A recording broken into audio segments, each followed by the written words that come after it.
25 বছর এরকম তাগড়া একটা জওয়ান, তার ভিতরে এতটুকু বুঝ নাই যে আমি যে একটা মানুষ, আমার কি করা উচিত, এই বুঝটুকু যার নাই, সে কি পরিমাণ মূর্খ, কি পরিমাণ নাদান। আপনি ভাবেন, সকালবেলা ঘুম থেকে উঠে আরেকবার ঘুম যাওয়া পর্যন্ত একটা মোবাইল তার সঙ্গী, আর কতগুলো বন্ধু 4-5 জনের লগে আড্ডাবাজি, এরা তার সঙ্গী।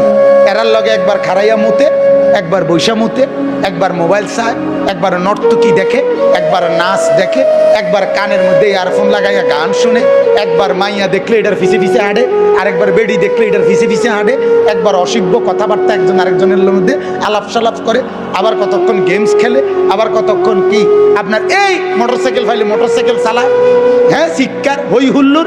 আপনি বলেন এটা কি কোনো জীবন? বেটা তুই বল, বেটা বাপ তুমি বলো না, তোমার বিবেক তোমাকে কি বলে? এটা কি একটা মানুষের জীবন হইতে পারে? বিনোদন বুঝি মানুষের 24 ঘন্টার, মানুষের জীবনের 24 ঘন্টা বুঝি ফুর্তিতে কাটে? হ্যাঁ, বিনোদন বুঝি একটা মানুষের সারাক্ষণের কাম?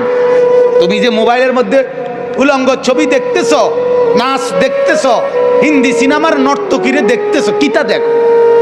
এটা তো প্লাস্টিকে না, কথা বলেন না কেন? তা তুমি কিতা উপভোগ করলা? তুমি কিছুই তো মূলত উপভোগ করলা না। যে মায়ের পিছনে তুমি প্রেম করো, আরে কি উপভোগ করলা তুমি? হুদা পয়সা না খরচ যার তোমার, তোমার কতগুলো টাকা ছাড়া আর কি যাইতে আছে? তোমার শরীরের যৌবনটা নষ্ট হওয়া ছাড়া আর কি হচ্ছে লাভ? আপনি বলেন। কিন্তু কে বুঝাবে? বেকুবের বুদ্ধি কম থাকে। আমি সবসময় বলি, জালেমের বুদ্ধি কম থাকে, নাফরমানের বুদ্ধি কম থাকে। কথা মনে রাখবেন, এটা পাপীর কি থাকে? বুদ্ধি। পাপীর বুদ্ধি কম। আপনি যদি বলেন কই কাফের বেঈমানরা কত যন্ত্রপাতি বানাচ্ছে, হ্যাঁ, তাদের বুদ্ধি কম না? এগুলো কোনো বুদ্ধির কিছু না। এটা মালিক আল্লাহ কোরআনে স্পষ্ট আছে, আমি পৃথিবীতে যখন যেই জিনিসটি যখন যেই মুহূর্তে বানাবো, এটা আমি আমার কোনো না কোনো বান্দার মাথাতে আমি এটার ফর্মুলা ঢেলে দেই, সে এটা করতে থাকে। কথা বুঝছেন কিনা?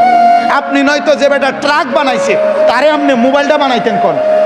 হেতে কমায় পারি না, কাফারস টাকা তুই এত বড় ট্রাক বানাইতে পারলে তুইটা বানাইতে পারছ, এটা তো ছোট। কথা বলেন না কেন?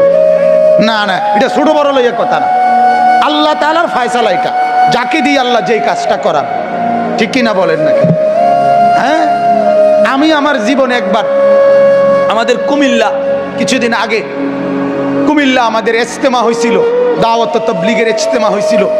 তখন ওইখানে আমরা মাদ্রাসার থেকে গিয়ে মাটি কাটছে ছাত্র ওস্তাদরা। আমি 3টা কোপ দিছি, মাটির কোপ, মানে কোদাল দিয়া আমি কাটতে গেছি, হুইয়ে এলেছি। আমি বুঝি না এটা আমার দৌড়। কথা বুঝছেন কিনা? অথচ আরেক লোক দিনের পর দিন কি সুন্দরে 2 কোপে 3 কোপে এত বড় চাকা কি সুন্দর উঠায় ফেলে, ঠিক কিনা বলেন না কেন?